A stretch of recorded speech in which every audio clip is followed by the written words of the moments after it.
안녕하세요. 김성길 목사와 함께하는 예수님 이야기 시간에는 사단원의 285회가 되겠습니다.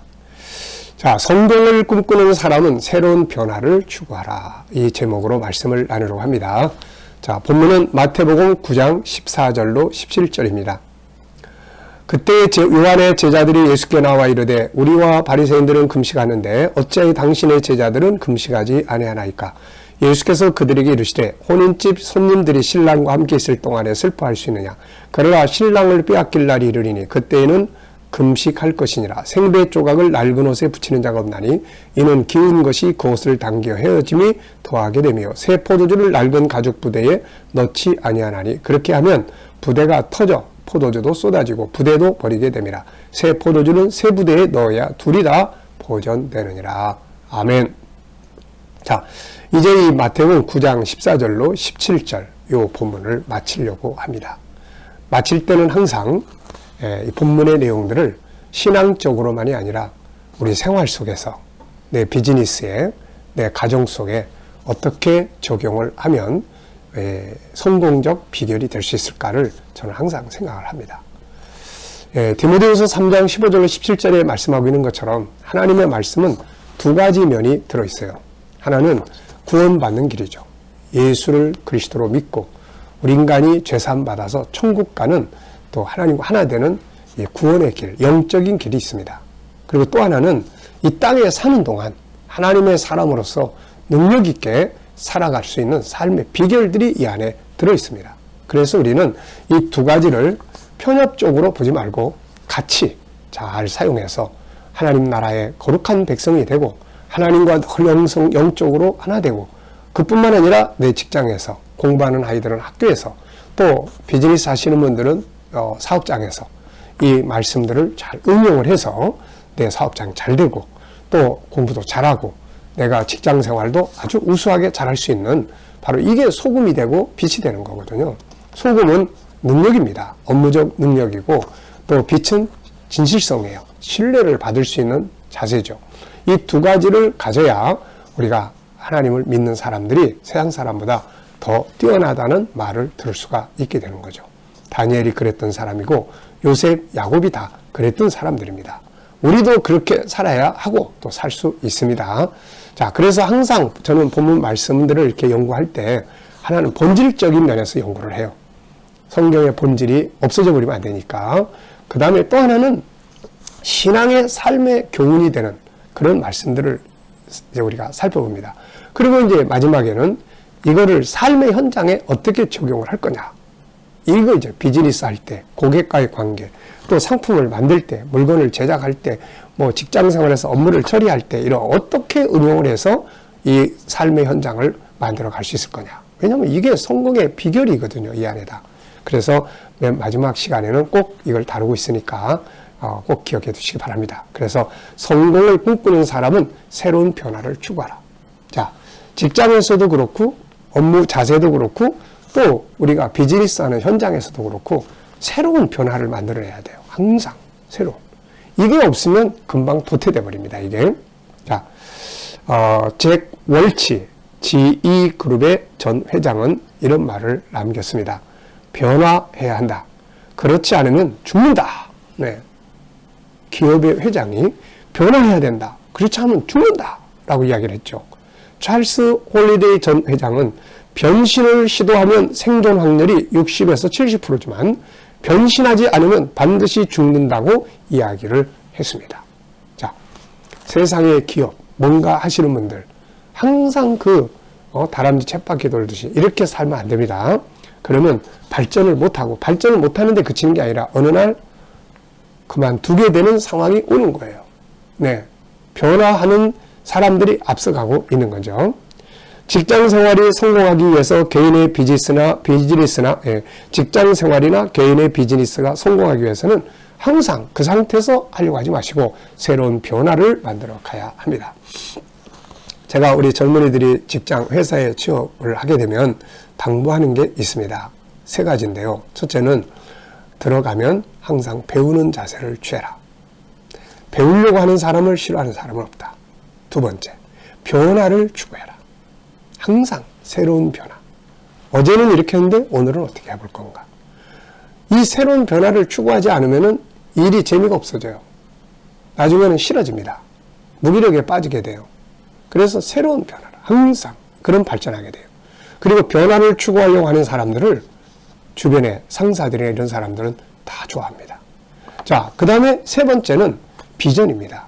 자, 내가 맡은 이 업무를 통해서 내가 어디로 갈 거냐? 이걸 통해서 이 회사에서 더 높은 자리로 갈 거냐?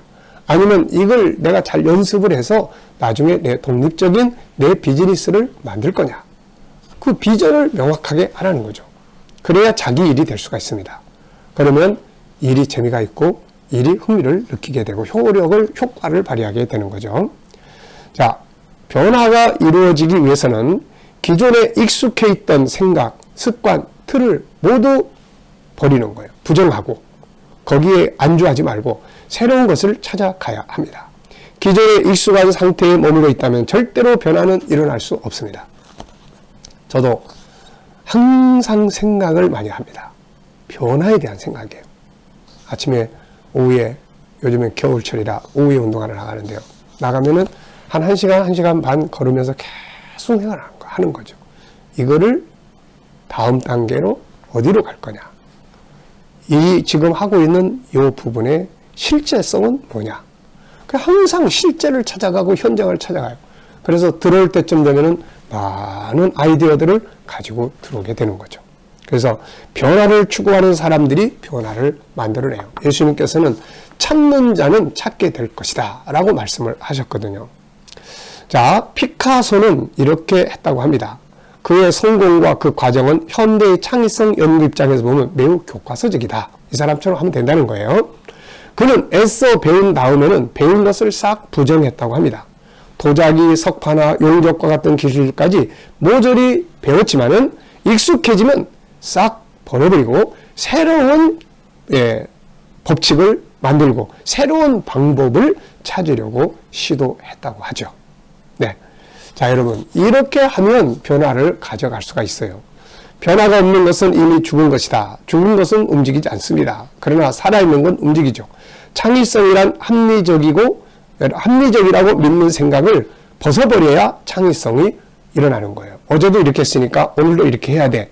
오늘 이렇게 했으니까 내일도 반드시 이렇게 해야 돼 라고 생각을 하면 절대로 변화는 안 일어나는 겁니다. 나타난 방법보다 숨겨진 방법이 훨씬 많아. 이렇게 생각을 하고 가야 되는 거죠. 창의성이란 현실을 변화시키려는 힘이죠. 안정의 감옥에 갇혀 있으면 안 됩니다. 익숙함에서 빠져나와야 됩니다. 익숙함에 빠져 있으면 새로운 변화를 만들 수가 없는 거죠. 역사는 계속해서 미래를 향해서 끊임없이 가고 있습니다. 가장 무서운 병은 안일주의에 빠져 있는 것이요, 고정관념에 갇혀 있는 것입니다. 자, 그렇다면 우리가 이제 변화를 하기 위해서 뭐가 필요할까요? 변화하기 위해서는 끊임없는 변화에 대한 필요성과 갈망과 그 다음 목표가 세워져야 하는 거죠. 자, 어디까지 가고 싶은지, 목적지가 어디인지, 어디까지 변화를 하고 싶은지, 이렇게, 그리고 항상 나는 변화해야 돼. 나는 바뀌어야 돼. 변화해야 돼. 이 갈망이 필요한 거죠. 자, 무엇인가, 아무것도 하지 않던 자리에서 뭔가 하는 자리로 변화를 해라. 사마리아 성 밖에 문둥병자들은 아람 군대의 진영으로 가는 변화를 선택했고, 빌립보 감옥의 바울은 고통스러운 현장에서 감사와 찬송의 현장으로 변화를 선택합니다. 이들의 변화의 선택은 놀라운 기적을 만들어낸 거죠. 그러니까 큰 것만 생각하지 말고 지금 아무것도 안 하고 있어?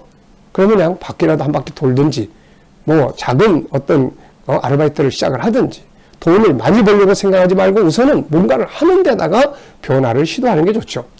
뭔가 하던 방법에서 좀 다른 방법으로 해보는 거죠. 자, 기계적으로 하던 자리에서 내가 한번 주도적으로 변화를 만들어 보는 거죠. 1%의 변화를 시도해라. 처음부터 100%, 처음부터 막 너무 많은 월급 땡가 따지고 못 따지고 보면 아무것도 할 수가 없습니다. 그래서 100%의 변화보다는 1%의 변화를 시도하라는 거예요. 1의 자리에서 2의 자리로 가라. 1의 자리에서 막 100을 생각하지 말고 1의 자리에서 2, 3 이렇게 변화를 시도하는 거죠. 나보다 발전한 사람들을 살펴보고 그들이 무엇을 했는지, 그들은 어떻게 생각하고 사는지, 그들은 어디서 어디로 변화를 추구하는지, 이런 걸 이제 살펴보는 거예요. 딱 눈치 있게 살펴보고, 아, 저렇게 변화해 가는구나. 자, 내가 지금 새로운 변화를 시도하지 않는다면 1년 뒤 혹은 5년 뒤 어떤 결과가 오게 될 것인지를 생각을 해보는 거죠. 자, 변화를 위해서는 어떤 결단이 필요한지, 왜 변화가 필요한지, 어디서부터 변화가 시작되어야 되는지, 변화의 목표는 어디이며, 변화되었을 때 어떤 결과가 올 것인지, 변화를 위해서 버려야 할 것은 뭔지, 새로 시작해야 할 건 뭔지, 변화를 위해서 그동안 미뤘던 일들을 정리도 해보고 시작도 해보고, 갇혀있던 자리에서 탈출의 변화도 시도해보고, 나 중심에서 상대방 중심, 고객 중심으로 변화를 시도해보고, 늘 가던 길도 새로운 길로 한번 바꿔서 가보고, 늘 하던 것도 새로운 것을 시도해보게 되는 거죠. 자, 그래서 익숙함을 버려라. 의미의 변화를 가져와 봐라. 생각의 변화를 가져와 봐라. 행동의 변화, 기술적 변화, 운영의 변화, 언어의 변화. 네, 늘 사용하던 말 대신 또 다른 말 사용해 보는 거죠. 관계의 변화, 업무의 변화, 영적인 변화, 육적인 변화, 가치의 변화, 제품의 변화, 방법의 변화, 환경의 변화, 습관의 변화.